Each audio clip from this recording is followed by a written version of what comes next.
Alrighty, starting to get a little more jewelry on the old 62 here.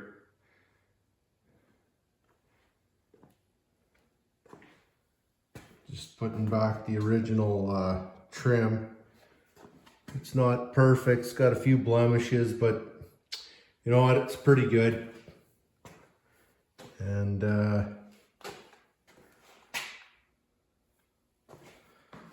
definitely adding to the look of the car.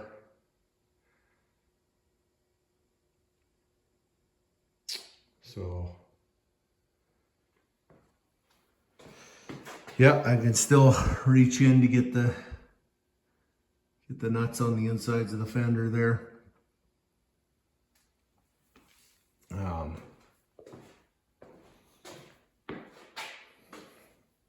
Got one piece on the door here. Slowly getting her lined up. Got this pillar trim on and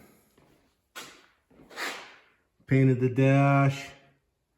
Got the inside trim in. Looks pretty good. It's the original stuff, so it's not perfect, but that's okay. We're not building a trailer queen. We're just nice driver. So when it's all together, she should look good. Should really pop. Be a bright tomato rolling down the road. Haven't posted anything in a while. I'm still kicking. Just picking away little by little.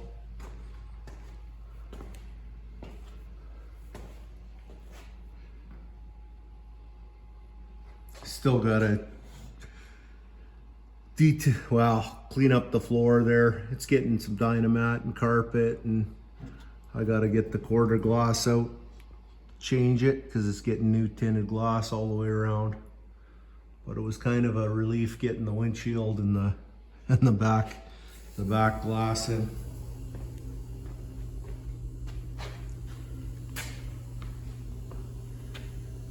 But she's coming.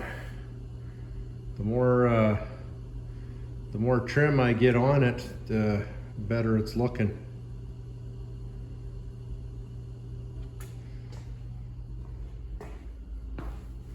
Main thing's to get her lined up pretty straight. Looks pretty good.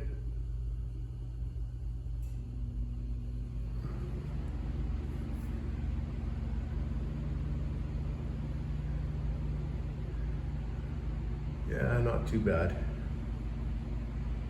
Gaps are, well, I think they're acceptable. I didn't go around and build up every edge and make it all perfect, but I think it's a good representation. Maybe a little better than what it was, but a good representation of an original car. Yeah, get her all together, and then I can go back and do some final polishing, a few spots, take out a few dust nibs. Not gonna wet sand and make the whole thing piss flat, or like piss on a flat or anything like that, but just take out a few little obvious imperfections and we'll call her good. But yeah, that's she's slowly making progress. Sorting out all the weather strips, door bumpers, belt moldings. Have to see if we can replace some of this stuff, some of the rubbers and that. The stainless itself is in pretty good shape. I've stripped a couple cars, so I got a fair amount to choose from. This it's nice getting some new clips. I'll clean up this side.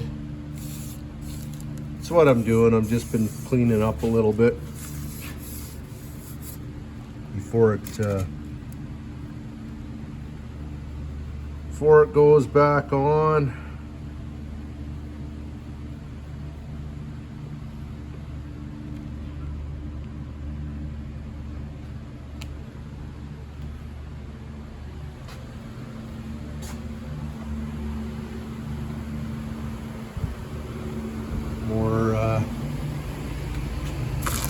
More clips. It's nice when you get the stuff that's actually labeled too. Makes a big difference.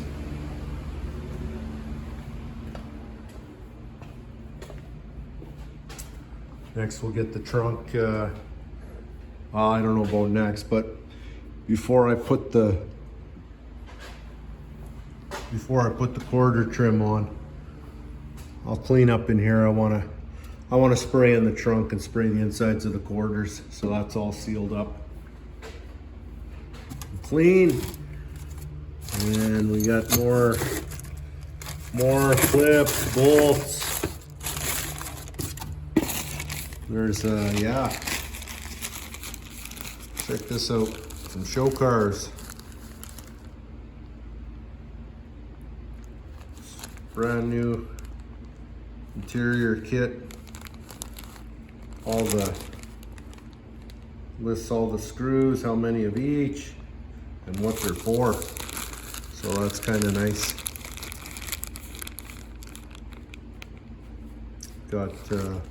I got another parts car outside that I brought a couple screws. And this piece here, this is a repop, but it's quite a nice piece. It even like fits really well, like even, you know, it fits to the original stainless. But there's just 3 studs holds that on, and the original one at some point, there's a stud got broken off, which happens. But he's coming along. Let's see what else. I got the emergency brake cable pulley there, another pulley down there. I still got to tie it into the under there where it hooks up to the frame and that. But yeah, and this is just like dust. It's not probably get. Can't believe you didn't mask it up. Well, I did mask it up, but yeah, this will just wash off like nothing. It's just basically dust. But probably put a new heater core in it while it's readily accessible now. Throw a new heater core. We're gonna upgrade and put this car originally had a single pot master cylinder, so we're gonna add a dual master cylinder. Still gonna be drum brakes all the way around, but it's gonna at least add a dual circuit master cylinder. I mean, why not? You know, it's just a bolt on. It's not, you know, it'll bolt right to the stock firewall there. So I think that's what we'll do. But anyways, just a quick one showing she's coming along. Alrighty, well, that is about it. I don't have anything really new. The old wagon. Actually, I did. I swapped out intake manifolds. I had an open plenum intake, but I found this dual plane that Brodex makes, and it's actually, I mean, the runners are massive, and I even had to use a smaller size bolt. Well, it's the same size bolt, but the head, it's as you can see, they're all 9/16 except for that one, and then one in the back there. Oh, I don't know. It's not going to show on the camera, but yeah, it's quite the pretty stout for a dual plane intake, and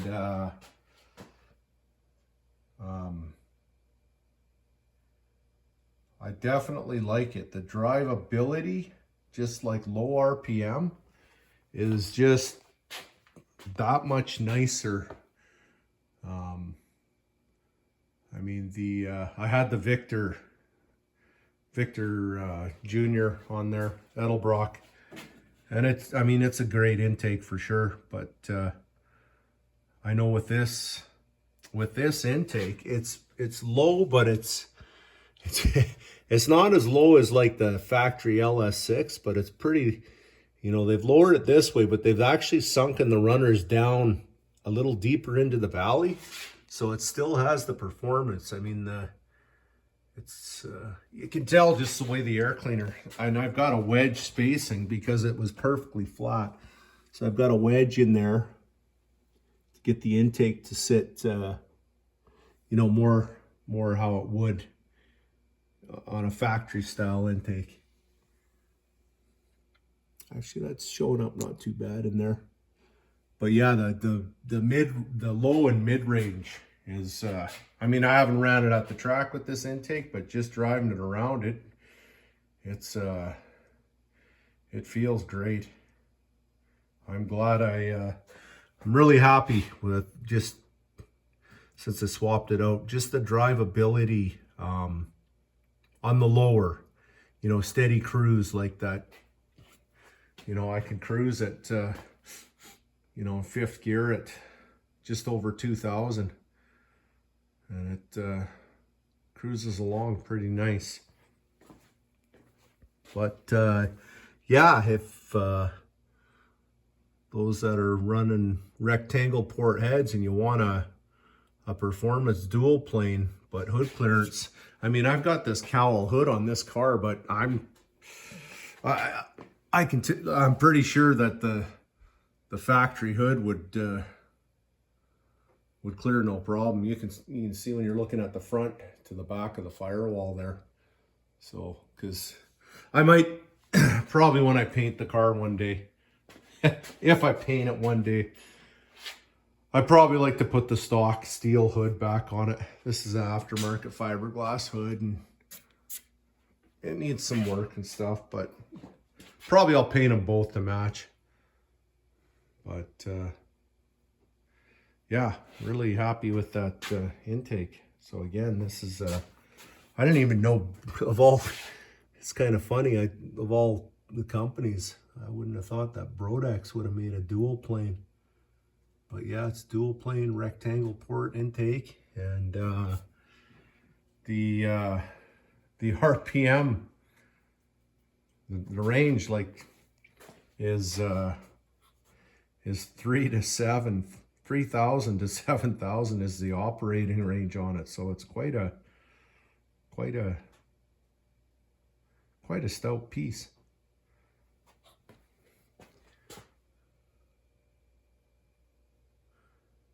But yeah, that is about that for this. Always get sidetracked doing something on the wagon here. But yeah, that is about it.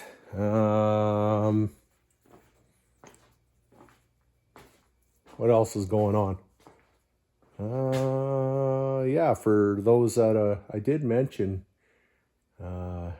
engine builder guy, Eric Weingartner, he's got that camshaft challenge going on, and it's pretty pretty cool. If you haven't been watching or anything like that, check out his channel. Eric Weingartner. Yeah, he's got a good channel. He does a lot of testing, and it's fortunate to have people like him out there, because the rest of us, we just don't have the resources, the time, or money, or access to a dyno to try these things. So it's pretty cool that we can rely on people like them. And yeah, he's got a few other well-known names.